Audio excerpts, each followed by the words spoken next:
Welcome to the Stories Told podcast. This is episode 66. Communication is key.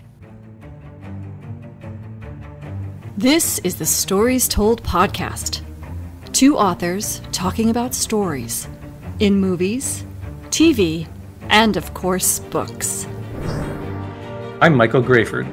I write action-adventure stories in fantasy and sci-fi worlds, sometimes for younger readers and sometimes for adults. And I try to always inject at least a little bit of humor. And I am author E.W. Barnes, and I write action-adventure, time travel novels, and space opera science fiction. Thousands of years, thousands of worlds. But be forewarned, beyond here, there will be spoilers. Are you ready for the adventure? Let's begin. Welcome back to the Stories Told podcast. I'm author E.W. Barnes, and with me is author Michael Grayford. And today we're talking about the story told in the movie The Martian. How you doing today, Mike? I'm doing great, thanks. How are you? I'm doing great as well. And what's new in your writing world? New in my writing world, I actually have something new to talk about this time. I finished my alpha draft for Zara 2. Congratulations. So that's done, and I handed that off to my critique partners to check out. So yeah, another phase down on that one. And then now it's figuring out what's going on next. That's where I'm at. What's going on in your writing world? I am still working on Ecliptic, but very, very close. I mean, it is just a little bit more. It just needs to be done. And I'm getting there, and it feels good. And I'm thinking of other things. Oh, I need to do that. I need to add that. Oh, I need to do that. I need to do that. So I'm in that phase of just connecting all those dots. But I'm really excited to say that all of the audiobook work for my time travel series, the Temporal Protection Core series, is done. And I'm just so excited for that. That's great. All the audiobook videos are now available on YouTube. And so if folks want to listen to those for free, it's digital narration. And so that's what makes me able to give it, to be able to share it for free. And then if people are really interested and they want to both read the origin story, which is called the Alexander event, or listen to the digitally narrated audiobook for the origin story, those are available on Patreon. So I've got that all set up. It's all good to go and ready for folks to listen when they are ready. Very cool. Thank you. Thank you very much. As a reminder to our listeners, you can read The Adventures of the Empyrean Guard, which is my space opera science fiction series. That is available in draft on Patreon. The first book, Abscess, is available to read, and the second book, Ecliptic, which is almost finished. You can read it in draft or wait for me to finish that. I understand if you want to wait. That's available on Patreon. You can read Mike's Tales of Zara on Amazon. The first book is available in episodic format on Kindle Vella, as well as ebook and paperback. And if you are a time travel fan, you can read the Temporal Protection Core series. Books and paperback available on Amazon, audiobooks available on YouTube, and the origin story, the Alexander event, is available on Patreon. Those links are in the show notes. So what interesting stories have you come across in books or movies or television? I finished the first season of Fallout, which I really dug. I thought they did a great job at having a cool, interesting world and style with actually having a plot that keeps you engaged throughout with some twists going on there. Yeah, so I enjoyed that. I'm looking forward to more seasons. Again, I never played the games, so I'm not comparing it to the games in any way. But as far as just the show itself, yeah, I enjoyed it. And that's it. That was the only thing I've been watching other than what we're going to talk about today. What about you? Have you been watching or reading anything? I saw the first episode of Fallout. And because I knew it was gross and adult, I was more or less prepared for it. But actually, surprisingly, it was my spouse who put the kibosh on watching any more of it. And it was not so much the grossness, though that was definitely felt gratuitous. I mean, listening to pleasant swing music, while people have blood spurting out of them going for feet, which is not even that realistic, was, that felt very gratuitous. It was sort of the over-the-top stuff that sort of threw, I think, both of us off because it didn't make sense. And I'm going to go ahead and give a few little spoilers here. So if people don't want to hear spoilers for Fallout, now is the time to stick your fingers in the ear and say la, la, la, la, la for about 30 seconds. Having the new groom sort of seem to come back to life a la Mike Myers felt unrealistic, took us out of the story. And then having the ghoul living for 200 years, somehow, it didn't make any sense. So that took us out of the story too. And we just decided we didn't want to stay with the story with that. Yeah, I think I'm sure that's probably something from the game. It's like alternate world and alternate physics and chemistry or whatever. I just kind of rolled with it because I had the same thought. It was just not rollable for us. It was just, we needed an explanation. And with all of these elements that we sort of shy away from to begin with, we're not zombie fans. We don't like gratuitous. We wanted to make sense to the story if there's violence, if there's, all of these things. And we don't like it to just be over the top for the sake of being over the top. And that's okay. We're not the target audience. And that's all right. It's all right to not be the target audience. So we gave it a try, and we decided it wasn't for us, and so yay. But I can see where this would really appeal to a lot of people because it was almost cartoonish feeling, and so outrageous that the outrageousness, I think, was fun. If that makes sense. Yeah. No, I think that's what it is. I think that's what they're going for with it. Yeah. And from that perspective, I think they really did it well. And I can really see why people would enjoy this. And I will say that the very beginning, which the story is, I don't think this is a big secret, that the story is about humans surviving after a nuclear apocalypse. And they show you the nuclear apocalypse at the beginning. And that was actually quite riveting. It was so visceral feeling. And I thought they did that really well. So yeah, I agree. It's sort of afterwards, this sort of the comedic, comedic is not the word, comic book sort of feel to it, which is very appropriate, and I think will be very enjoyable for people who really like that. I think the details were really well done. It was clearly a well thought out, well written show. We're just not the target audience. Are you ready to talk about The Martian? Let's do it.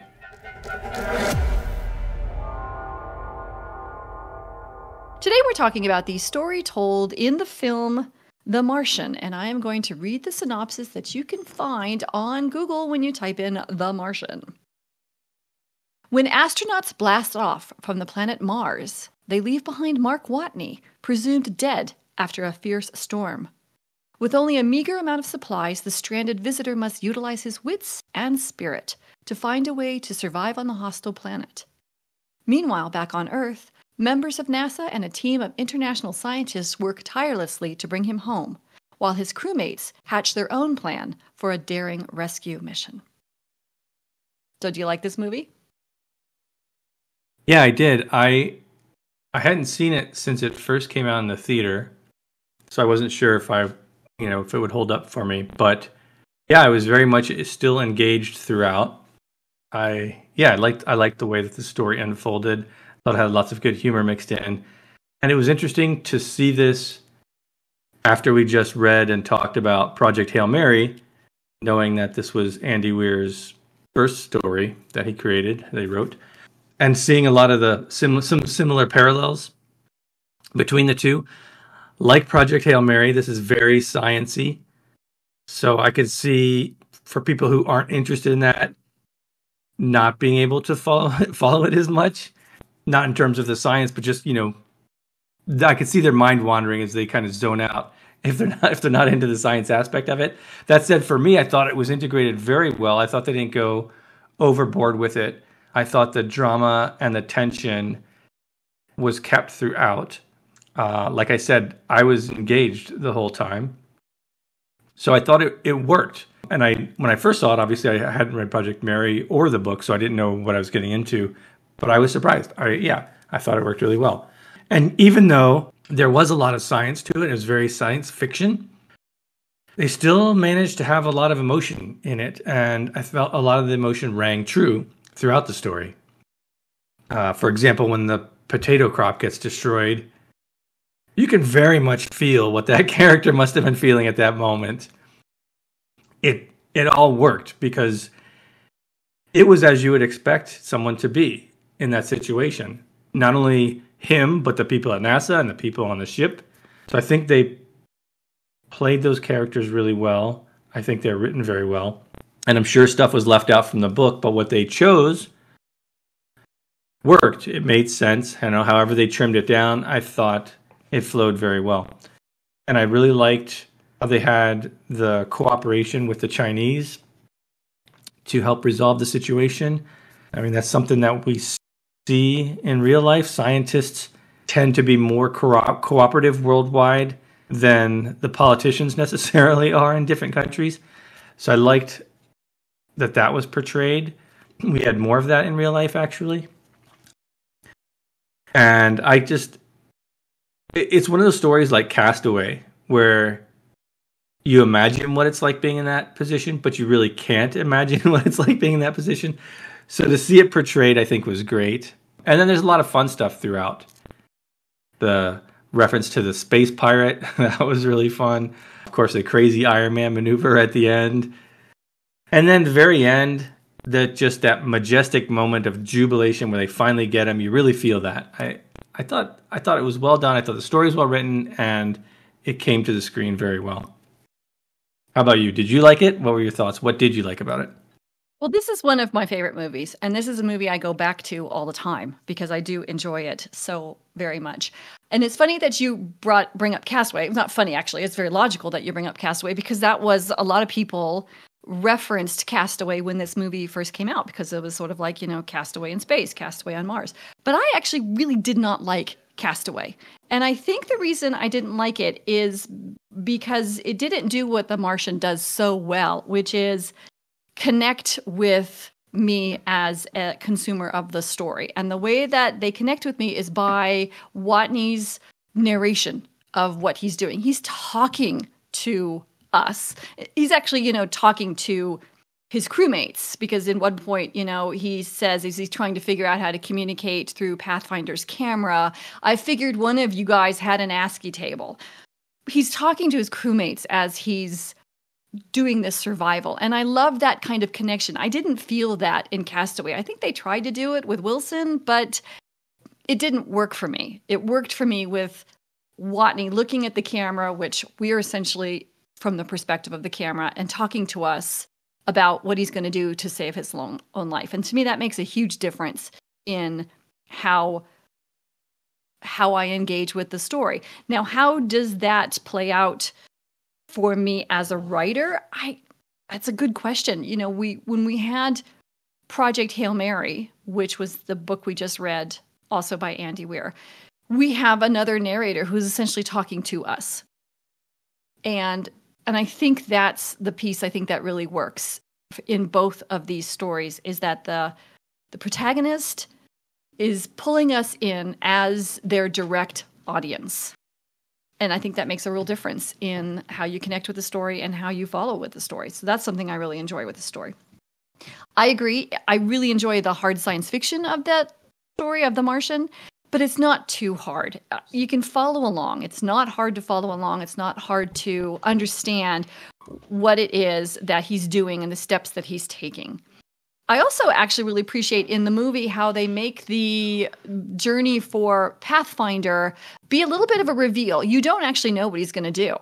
Up to this point, he's talking about how he's going to farm potatoes and ration his food and keep himself warm in the rover. But the trip to Pathfinder is a secret, and it's a reveal. And I liked that. We have so much presentation of here's what I'm going to do, here's what I'm going to do, here's what I'm going to do. And then, surprise, I got this really cool thing. So I really enjoyed that piece as well. I also very much enjoy the cutting back to Earth and the work that's being done in order to help him. And the people, the pulling together of all the resources and all, like you said, even international resources to try to save this one, as he says in the book, dorky scientist, to get him back to Earth. I really enjoy that.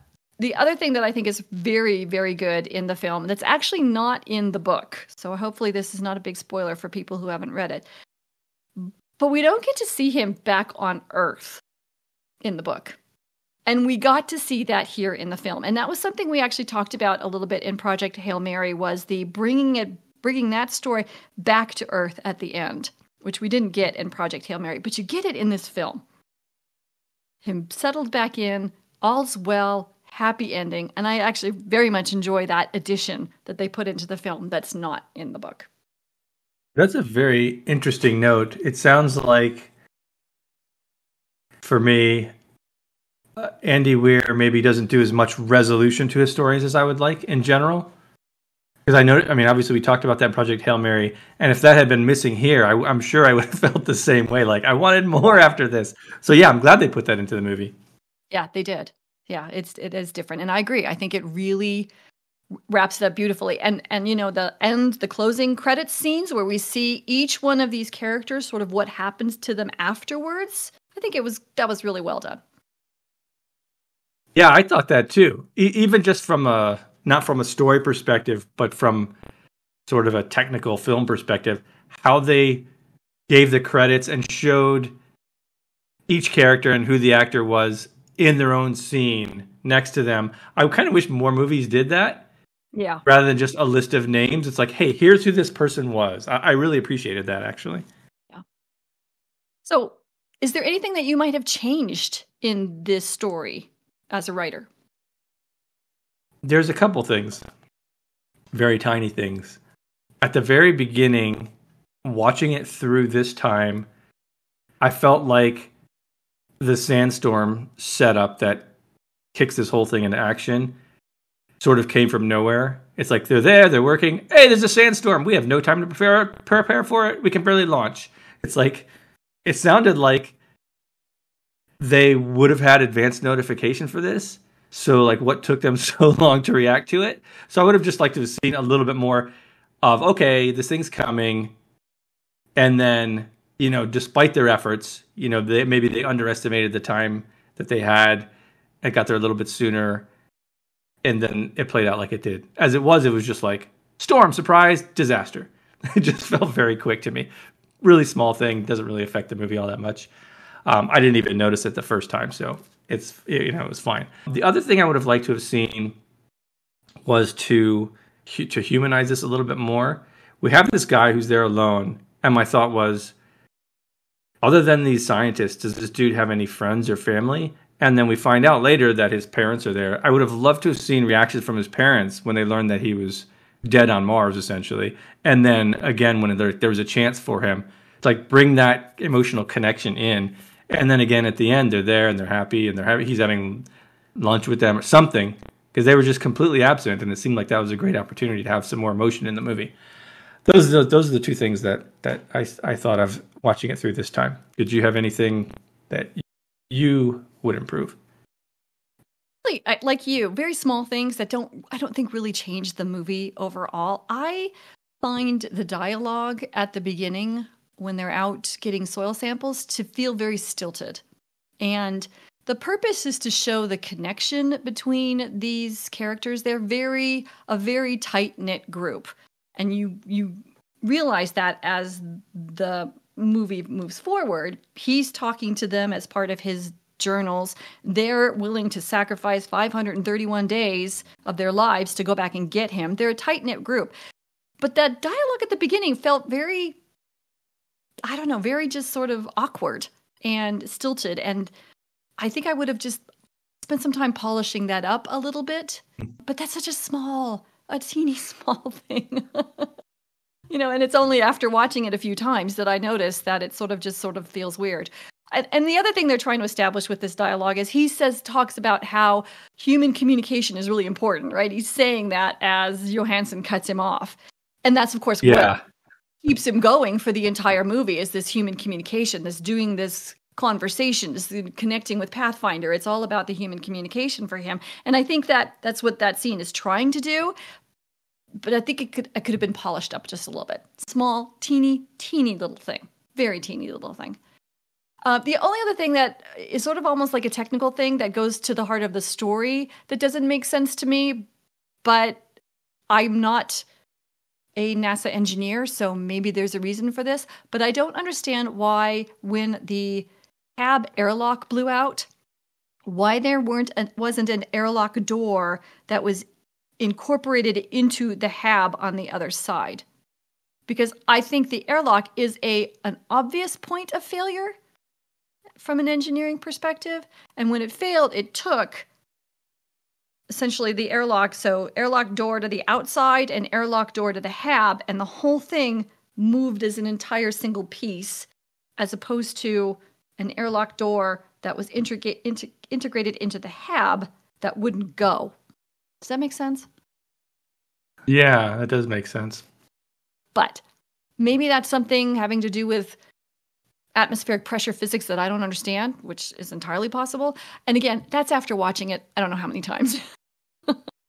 Yeah. So as a story, I think this is a really tight, good movie that moves with great pace. It's a good story, good paced, has the connections that we want from it. And so there's very, very few things I would change. Just these sort of little teeny weeny niggling things that don't really change the story at all. Yeah, I agree. For all of the hard science that's in it, it still manages to be entertaining and dramatic. I think it works. Agreed. So what kind of themes did you identify from The Martian? Oh, I'm really curious to hear what you have to say about this. What I came up with was that this is it's a survival story. It's not really a hero's journey or a character piece necessarily. It's about survival. So I think the message is about perseverance and not giving up in the face of adversity. Agreed. I had the same theme. Okay. It was essentially what he said at the very last scene is that, and I think it agreed, it's a survival story, but it's also a lesson for life, which themes frequently are, which is you're going to encounter times when things go south. You can either accept that or you can try to fix it, and you just begin and solve one problem and then the next problem and then the next problem. And so to me, that's the theme there. When things go south, what are you going to do? I think anyone who's worked on a larger project can certainly relate to that. Yes. It's like there's always something that comes up. Even writing a book, it's like, oh, this is a problem. Okay, how am I going to fix this? Or just starting, it's like there's so much. It's very daunting. Yeah. But you just take one step at a time. So as a writer, what do you take away from The Martian? Oh, I took away... There's a lot here. But the thing I narrowed in on was you don't always have to have the protagonist solve every problem. Because here we see Watney being incredibly proactive. He's constantly trying to solve things and get himself out of the situation and deal with the problems that come up. But he wouldn't have survived without the aid and the ingenuity of all the other people involved. And I think that gave us that connection that you had talked about earlier, where it's like we flash back to NASA, we see what they're working on. We cut to the people on the ship and we see what they're working on. So I think as a group, they come together and they manage to solve this crisis. And it's a great note because it could have been about him and what he was doing, with little or minimal help from the outside. And that story would have been very different, and I don't think it would have worked as well. So that's the note that I take away is don't feel like the protagonist has to solve everything that comes up. What is your writing takeaway? I like that. You know me, I'm a big fan of collaborative problem solving in stories. So yeah, I agree. I say my big takeaway from this is that one of the reasons this story really worked is that the protagonist is so likable. He's got a good sense of humor. He's got humor in the face of his challenges, even to the point where, the humor fails him because the challenge is so great when he loses his crops. He's, by that point, we're so invested in him that even his lack of humor and his, very understandable reaction of anger and fear is visceral, right? Because we've connected with him. So to me, my takeaway is, be sure to focus on making your protagonist really likable and connectable. Yeah, that's a great note. I was thinking of the humor, but I've mentioned that enough before. I figured let me go with something else this time. But you're right. The abstracting it more, making the character likable, I think was key.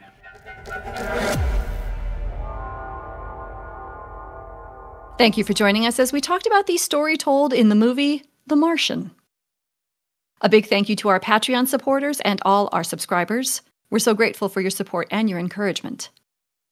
The Stories Told podcast is available on multiple podcast platforms, and we thank you for liking and subscribing or following, depending on where you're listening. It may not be a big deal to you, but it means a lot to us. If you have a favorite book, movie, or TV series you'd like to suggest for the podcast, leave a comment on the YouTube channel, and that link is in the show notes. You can find Michael Grayford at michaelgrayford.com and E.W. Barnes at 1000years.com, and those links are also in the show notes. Join us next time as we discuss the story told in Megamind. Thanks a lot, Mike. This was a lot of fun. Yeah, this was great. And we'll see you next time on the Stories Told podcast.